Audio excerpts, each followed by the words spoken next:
Добро вечер во емисијата 360 степени налсат. Да ги видиме темите на кои се фокусираме вечерва. Во собранието се формира работна група за ветинг. Навистина е многу важно да успееме да навистина воспоставиме принцип на владење на правото, неселективна борба против корупцијата и организираниот криминал. Со какви ставови влегуваат другите партии од мнозинството и опозицијата? Професорот по уставно право прешова за идејата за ветинг. Мислам дека ова ќе представува еден вид на вонредна мерка која ќе продуцира вонредни проблеми за кои не мислам дека имаме капацитет да се соочиме. Антикорупцијска постапува по пријава за непотизам во Националниот сојуз на глуви. Владата не сака да се меша во сојузот што се финансира со јавни пари, а го води една фамилија. Државата и не треба да се меша во работата на здруженијата, меѓутоа тоа не значи дека не може да побара отчет за средствата кои што ги дава. Почнуваме. Непотизмот во Националниот сојуз на глуви и наглови, за што објавивме во претходната емисија, е под лупа на Државната комисија за спречување на корупцијата. Од владата остануваат на ставот дека не може да се мешаат во внатрешните состојби на сојузот, иако тој се финансира со јавни пари, со што не се согласуваат познавачи на темата. Славица Филиповска-Иванова. Понеделник, 29 мај. Во просториите на Даре Џампас во Скопје, Националниот сојуз на глуви и наглови промовираше пилот проект за дигитален толкувач. На настанот се појавија и тројца владини функционери, од кои прв дојде заменик министерот за труд и социјална политика Енвер Хусеин, потоа министерот за здравство Фатмир Меджити, па министерот за внатрешни работи Оливер Спасовски. Со распоредот на бината, министрите го разбија семејството на чело на Сојузот, состојба за која објавивме во претходната емисија. Првиот од лево, Томица Стојановски, председател на Националниот сојуз на глуви, е татко на Лиза Велкоска, генерална секретарка на истиот сојуз. Модераторка на настанот пак беше секретарката на Скопското здружение на глуви, инаку старосватица на генералната секретарка од Националниот сојуз. Моето име е Анка Митревски, јас сум секретар на градската организација во Скопје на глуви и наглови, но денес сум тука како ваш модератор на овој настан. Настанот, без многу публика, заврши за околу 2 часа.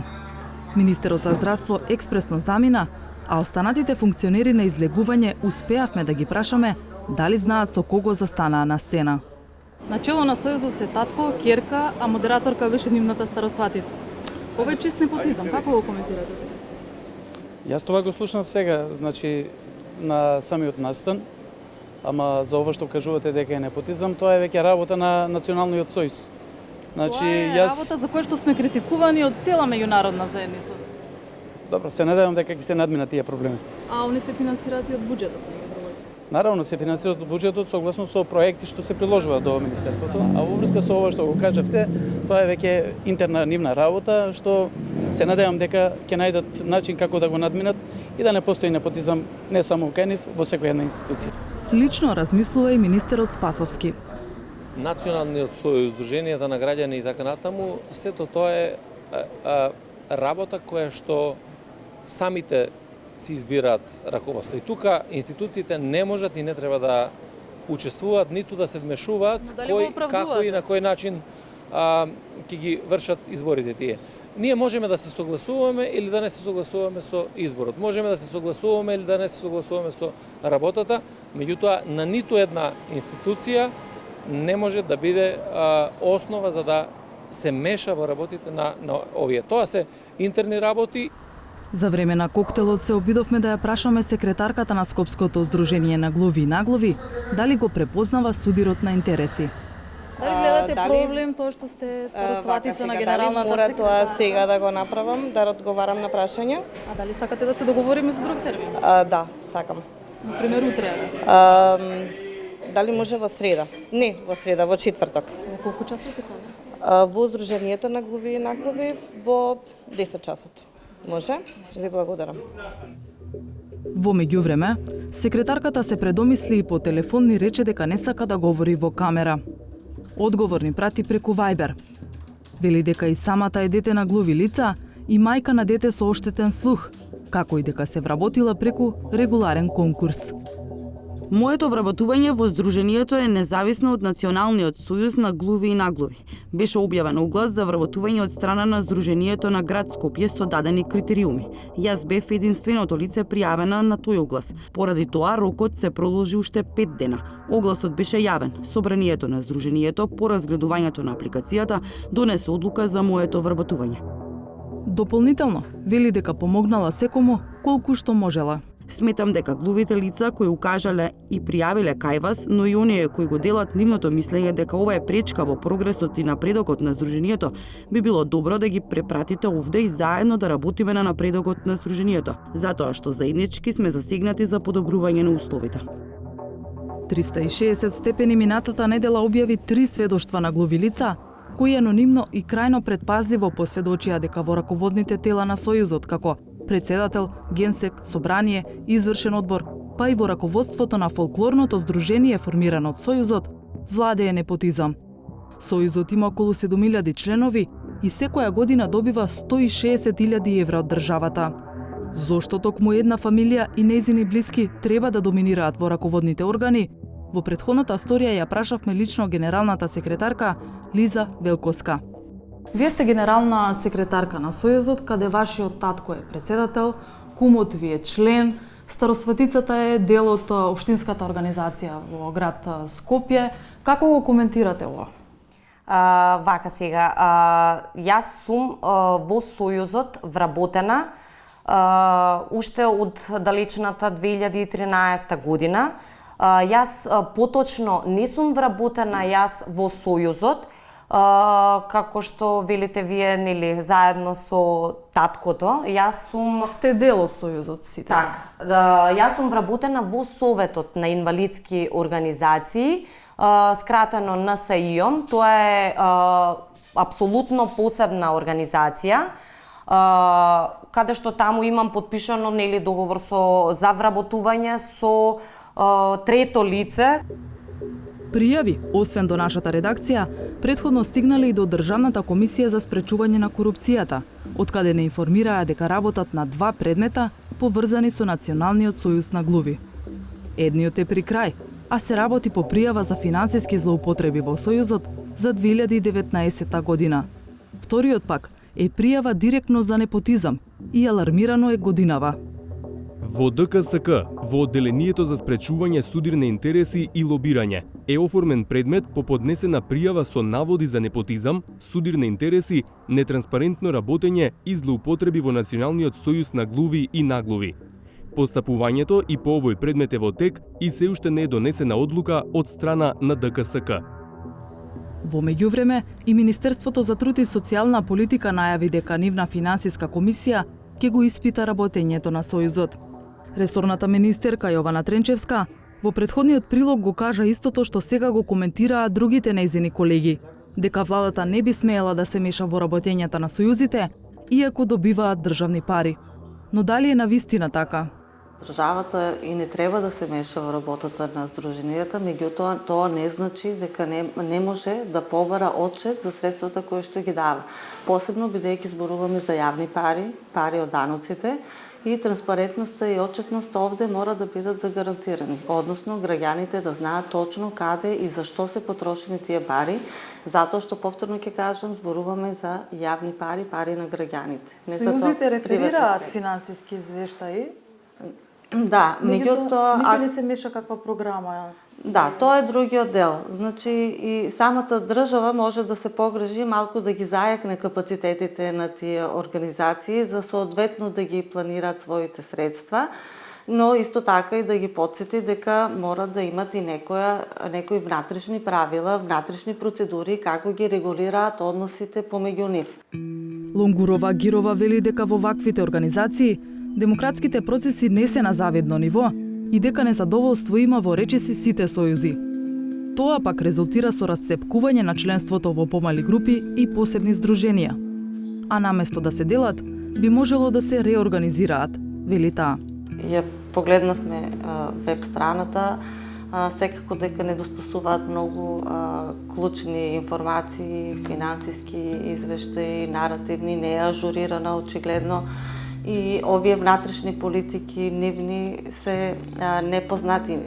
Меѓутоа, самото собрание може да даде некој вид на иницијатива или самите организации членки што се основачи на Сојузот да реагираат и да ги побараат тие документи и евентуално доколку се согласат, може би да ги ревидираат, не знаеме која е потребата. Тие сами ќе треба да си направат некоја внатрешна самоевалуација, самопроцена, за да видат каде им се недостатоците и да се потрудат со текот на времето едно по едно да ги отклонат.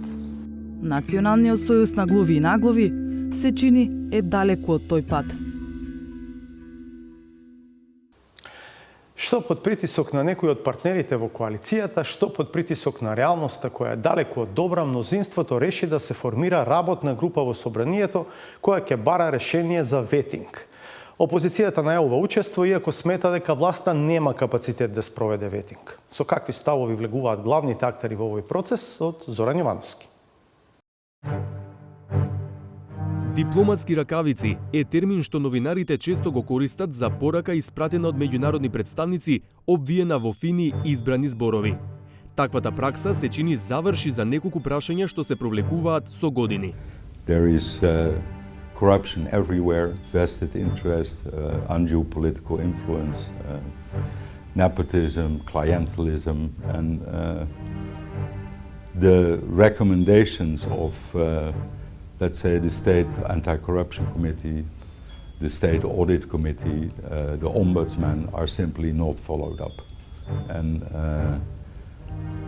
by anybody, not the government, not the parliament, not the prosecution. Холандскиот амбасадор не е единствениот што ги тргна дипломатските ракавици. So we've seen in a number of cases concerning high-level corruption, certain patterns emerging, where retrials, where we have judgments which could impact on the work of the statute of limitations. That's a concern. There may be very good justifications for those in individual cases, but again, the overall pattern is concerning. At the same time, we've seen events in the Judicial Council, we've seen events with the Office of the Prosecutor Against Corruption and Organised Crime, which again raise question marks. Владата во Скопје, која се декларира за проевропска, не остана нема. Прстот го впери во правосудството и намаса го врати повеќе пати споменуваниот ветинг. Што всушност се заговара?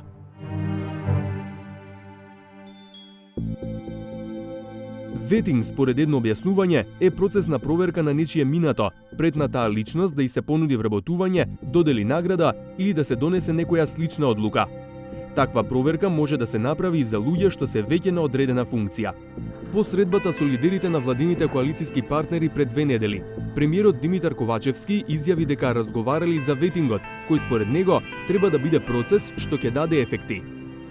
Се договоривме дека во рамки на Комисијата за политички систем, во рамки на собранието ќе се отвори расправа и ќе се формира група која што ќе работи на изработка на решение, заедно со учество на експерти, меѓутоа и со покана до соодветни експерти од Европската унија. На состанокот, прашањето за ветинг го отворила пратеничката и председателка на Дом, Маја Мурачанин, која вели дека тоа бил и услов за да ја поддржат реконструкцијата на владата при влезот на Алијанса за албанците. Дом поддржува поширок ветинг, но сметаат дека треба да се почне од правосудниот систем. Навистина е многу важно да успееме да навистина воспоставиме принцип на владење на правото, неселективна борба против корупцијата и организираниот криминал. И затоа сметаме дека навистина е потребна потемелна, порадикална реформа, би рекла, во правосудството, а тоа е ветингот, односно реевалуација и проверка на стручната работа, на потеклото на имотот, на интегритетот на судиите и обвинителите. Морачанин верува дека земјава има луѓе со интегритет кои ветингот би го спровеле на објективен начин и на кои јавноста ќе може да им верува. Сметаме дека најдобро ќе биде да се формира независно тело кое ќе ја спроведува ова реевалуација или проверка, но мора да се обезбеди дека тоа тело ќе биде навистина независно, стручно, професионално и транспарентно. И ние предлагаме за да навистина сите имаат доверба во овој процес, да не се смета дека е некој политички реваншизам или нели нешто што кај нас вообичаено се случува, да биде вклучена меѓународната заедница. Од опозицијската ВМРО ДПМН даваат поддршка за ваков процес, но велат дека тој треба да ги опфати и политичарите. Пред да ни се случи ветинг во судството, нас треба да ни се случи ветинг на политичари од минати и сегашни генерации и нивните семејства, затоа што поточно какви да имаме судии, ако имаме криминал кој што се амнестира, а имаме во државата, и имаме судии кои што се корумпирани, а имаме и такви во државата, ние не можеме да го прочистиме. Но ВМРО ДПМН нема верба дека ветингот би можел да се спроведе за време на актуелниот владин мандат.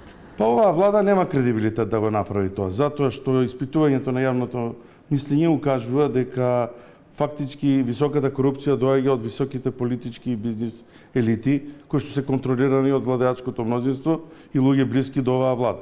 Така да по промената на оваа власт, ВМРО ДПМН има механизми и начини да го отпочне овој процес со сите релевантни чинители во државата. Во најголемата владеачка партија СДСМ велат дека е потребна добра анализа со сите препораки на Европската комисија, Венецијанската комисија и на Советот на Европа за процесот да заврши успешно.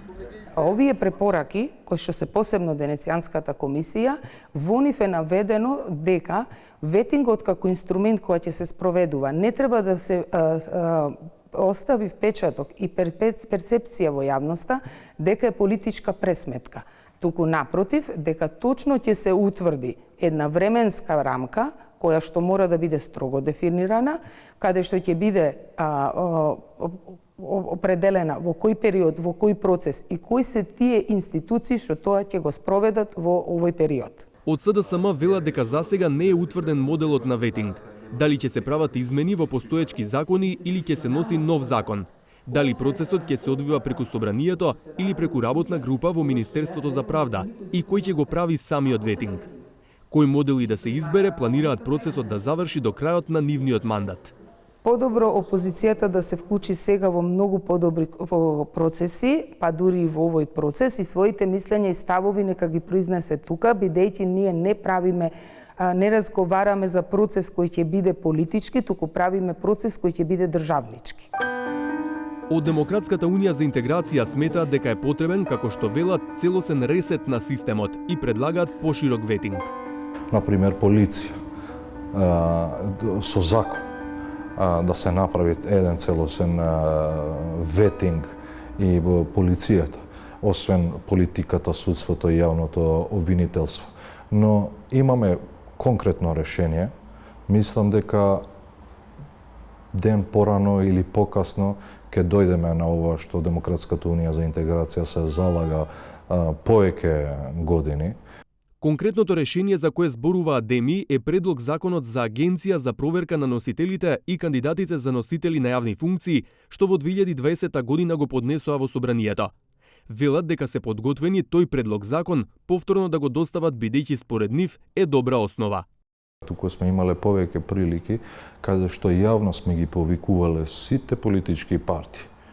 Како за други теми можеме да седнеме и да поразговараме и за ова решение законско да седнеме да поразговараме. Сме отворени за други предлози, но исто така и во рамки на амандманската расправа за некое подобро решение, евентуално, кое би го зацврстило ова наша заедничка цел. Ресет на целосниот систем. Од Алијанса за албанците сметаат дека само со квалитетен ветинг може да профункционира правна држава. Но покрај поддршката што ја даваат за процесот, предупредуваат и на ризиците.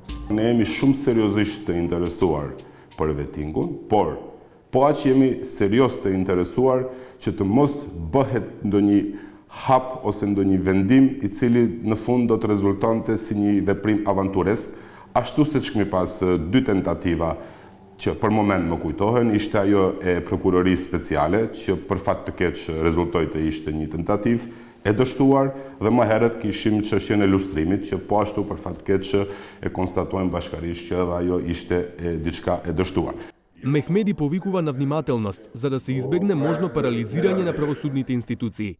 Por në qoftë se presupozojmë se kemi një numër të caktuar të gjyqtarëve dhe të prokurorëve, të cilët gjatë procesit të vettingut do të rezultojnë që nuk janë të denjë më për të ushtruar atë funksion, ne do të përballemi edhe me vështirësinë e vendeve të zbrasta në sistemin gjyqësor, ashtu tashmë që janë veç më të zbrasta. Më thonë, bazë të statistikave që i kemi, vetëm 2/3 janë të mbuluara. Dhe më thonë, 1/3 e vendeve në gjyqësore rezultojnë të jenë të zbrazura, për arsye nga më të ndryshme.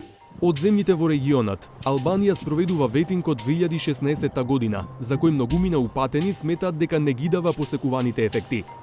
Ветингот кај нашиот сосед ги испразни повеќето правосудни институции и парализираше дел од нив. Например, меѓу оние што не ги поминаа проверките на соодветните тела, беа и 6 од 9 уставни судии, вклучително и председателот, а институцијата не функционираше повеќе од 2 години. Ветингот во Албанија е пролонгиран до 2024 година.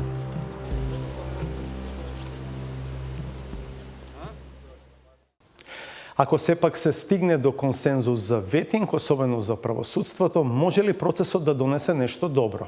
Тоа ќе биде само вонредна мерка што ќе создаде вонредни проблеми, смета доцентот по уставно право на Правниот факултет Јустинијан Први Денис Прешова.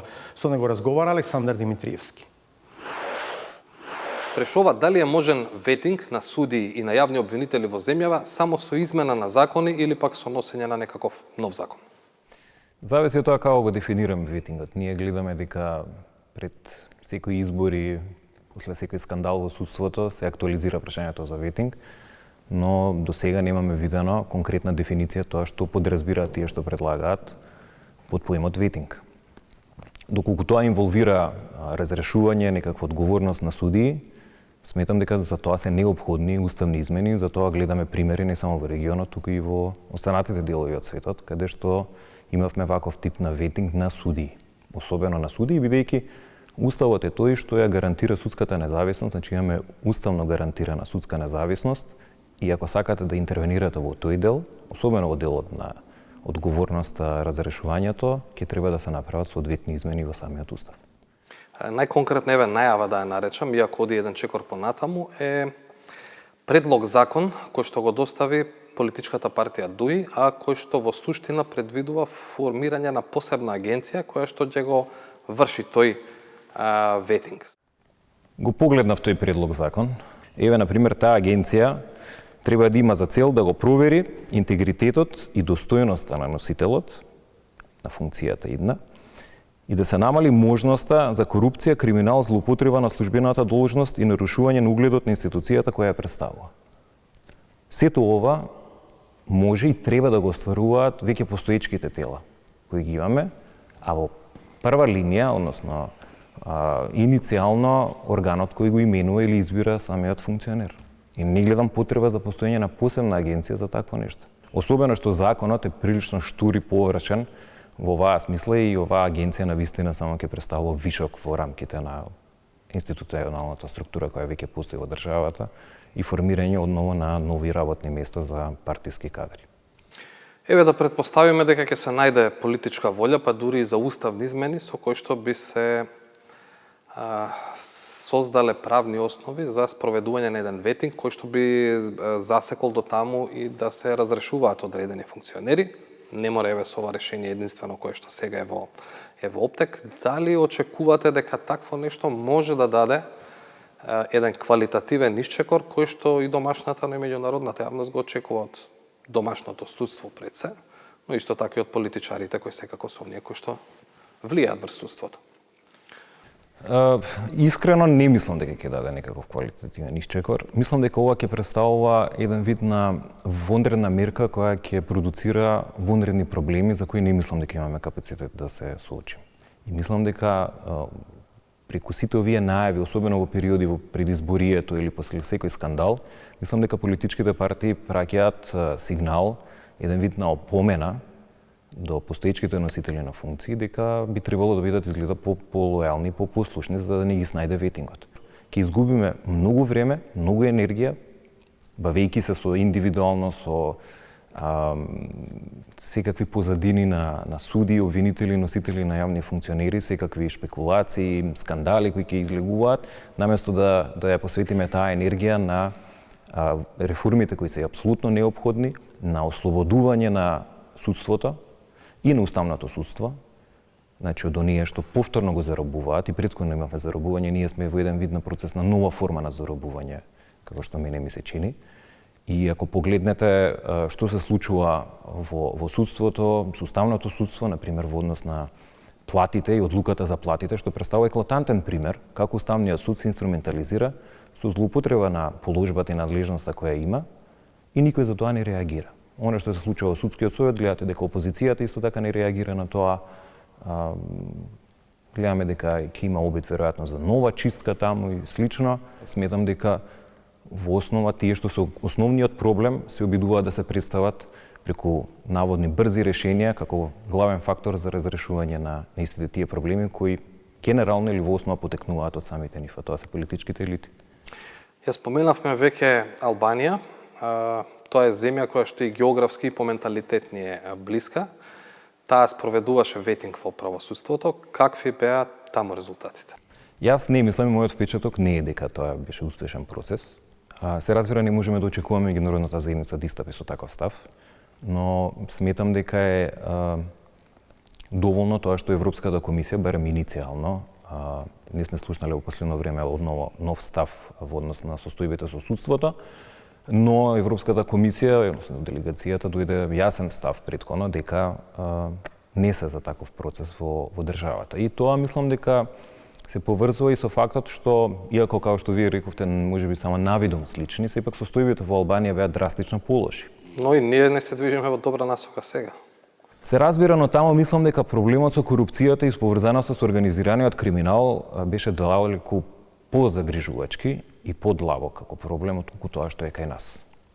И сметам дека ако институциите, постоечките институции профункционираат и бидат ослободени од притисокот на политиката, сметам дека би можело да успееме да се справиме и преку постоечките правила и институции со дадените проблеми.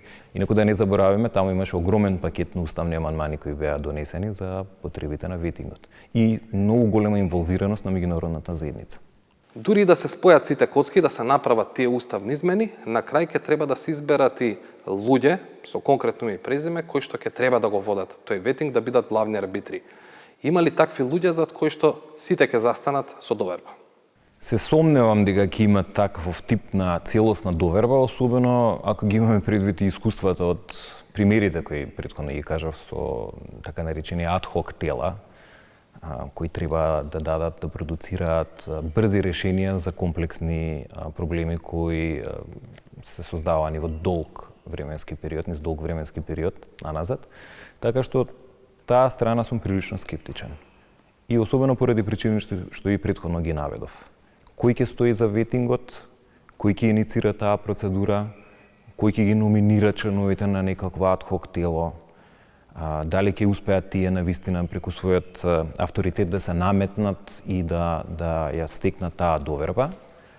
Но ако гледаме, например, преку искуството со начинот на избор на членовите на ДКСК, на Државната корупција за спречување корупција, и гледаме обидите сега на политиката константно некако да ги заобиколуваат и да не постапуваат по нивните наводи, тогаш не сум сигурен дека искрена намерата и можеме да ја протолкуваме било која таква намера за создавање на такво тело или институција за спроведување на ветинг, кој ќе инволвира и разрешување на суди и обвинители евентуално, дека ќе биде некаков ичекор и дека ќе може било каква доверба да имаат граѓаните, особено што спомнав и претходно, имате целосна недоверба на вистина или многу ниска доверба генерално во институциите од страна на граѓаните.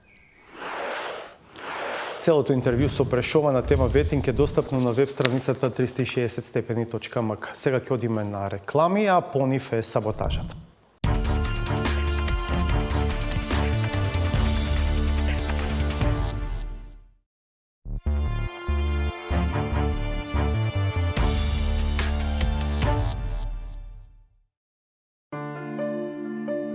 Науката нема одговор за вирусот на политиката. никако да биде пронајдена вакцина која ќе го запре. Инфицираните, без оглед на тоа какви нус ефекти врз нив предизвикала, се бескрајно упорни. Потребна е адекватна иконографија, па со карактеристичната соодветна реторика може да се тргне во заразната битка. Факт е дека Германија е локомотивата на тоа европско семејство. Таква беше и во времето на Хитлер. Мада таа унија, односно таа Хитлерова Европа кратко траеше. Меѓутоа, така беше поставена. И како може денот на Европа да биде изедначен со денот на победата? Само тоа некој нека ми го објасни. Парањето скриено значење за 9 мај е само секвенца од политичката епидемија која насекаде се шири од една позната дестинација. Кај нас е само добре дојдена, се надоградува и со не баш точни информации и прецизни локации. Денеска се копенхашките критериуми. Ве молам, критериуми за прием на прибалтичките земји, Литва, Лотва, Естонија, не постоеше кога требаше да се влезе во европското семејство. Таа измислица за жал е креирана една година пред нивниот влез, но добро ги сервисира вирозните кои едва чекаат да чујат ваква информација. И не е само тоа, туку чепкајќи низ меморијата на површина се вадат карактери, кои би било добро да ги имам, а со такво име и презиме баш и не постојат. Тоа ќе го спомена господинот Едгар, кој навистина Еванс, кој што навистина застана зад македонското прашање. А што се грешат годините и мињата на земјите на луѓето, туку се нема баш мерка и за единиците. Оти таа задолжина не звучи така како што треба. Дали тие би отстапиле и инча од она што ние денеска го бараме?